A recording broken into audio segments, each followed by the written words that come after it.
ये एक वेज है,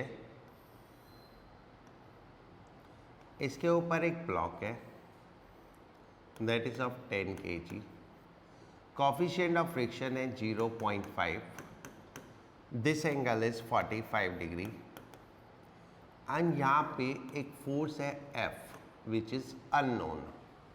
अननोन मीन्स पता ही नहीं क्या फोर्स है, कुछ भी वैल्यू हो सकती है, ठीक है। So you have to find friction कितना है।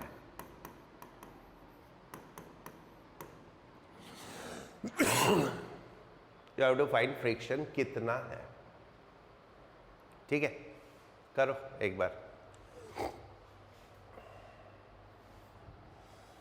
एक होता है लिमिटिंग फ्रिक्शन या उसको क्रिटिकल फ्रिक्शन भी बोलते हैं। लिमिटिंग फ्रिक्शन, लिमिटिंग फ्रिक्शन होता है म्यू एन, राइट। अभी आप इसका वेट ले लो 100, तो ये हो गया 50√2 कंपोनेंट और ये कंपोनेंट हो गया 50√2। देन ये नॉर्मल रिएक्शन हो गई, ठीक है ना। So normal reaction is how much? 50√2. So that is 0.5 into 50√2, that is 25√2. So friction can have any value 0 to 25√2।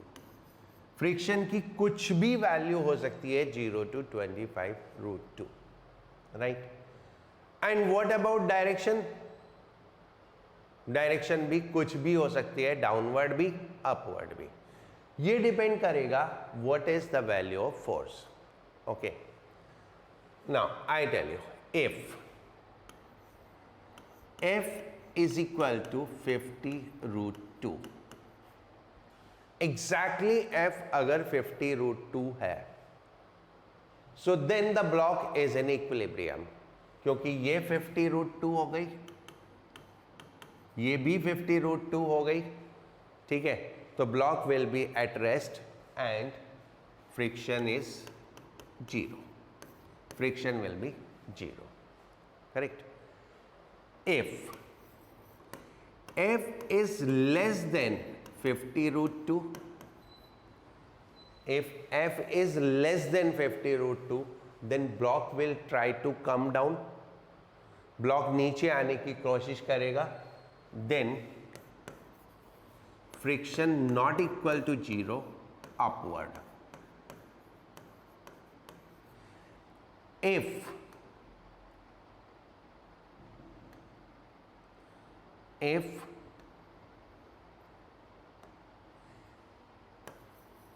F greater than 50√2, then block ऊपर जाने की कोशिश करेगा and then friction will be downward,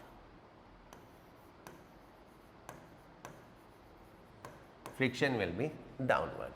so ये तो हो गया friction कब होगा, कब नहीं होगा, क्या डायरेक्शन होगी, अपवर्ड होगी, डाउनवर्ड होगी, राइट।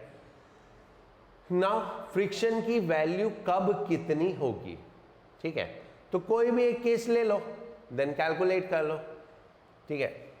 से इफ आई से this is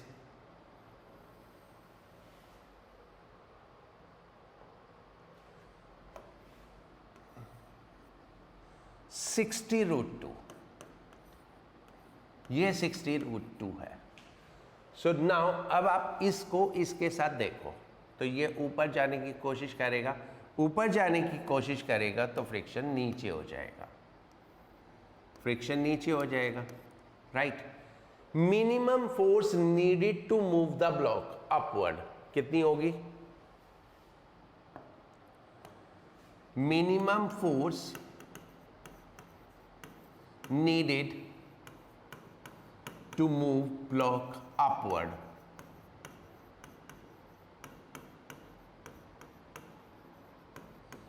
F is equal to इसको ये ओवरकम करना है, वेट को ओवरकम करना है और लिमिटिंग फ्रिक्शन को ओवरकम करना है, तभी तो मूव करेगा।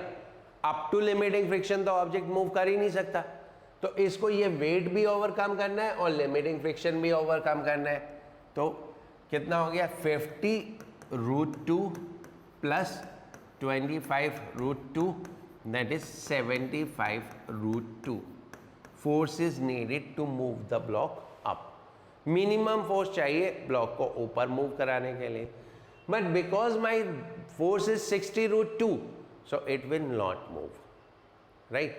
So if F is equal to 60√2, then block at rest, and if the block at rest, then F is equal to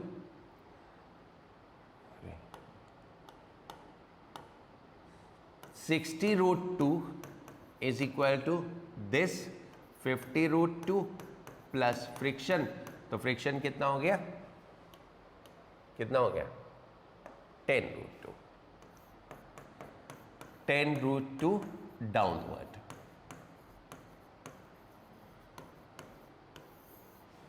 right, मेरे ख्याल से आपको, अगर मुझे ब्लॉक ऊपर ले जाना है, तो मुझे ये वेट को भी ओवरकम करना पड़ेगा और फ्रिक्शन को भी ओवरकम करना पड़ेगा। फ्रिक्शन बीइंग सेल्फ एडजस्टिंग, इसकी वैल्यू बढ़ती जाएगी जैसे जैसे हम फोर्स की वैल्यू बढ़ाते जाएंगे, but maximum value of friction is 25√2। So minimum force I need to move it upward is 75√2। अगर 75√2 फोर्स है तो ये ऊपर जाएगा, और अगर 75√2 नहीं है तो ये ब्लॉक रेस्ट पे रहेगा, और जब ब्लॉक रेस्ट पे रहेगा तो नेट फोर्स 0 हो जाएगी, right? If I applied a force less than 75√2, that is 60√2, so then sum of this and this must be equal to 0. So this force is 60√2, this force is 50√2, so friction will adjust itself to 10√2. Friction अपने आप को 10√2 तक adjust कर लेगा।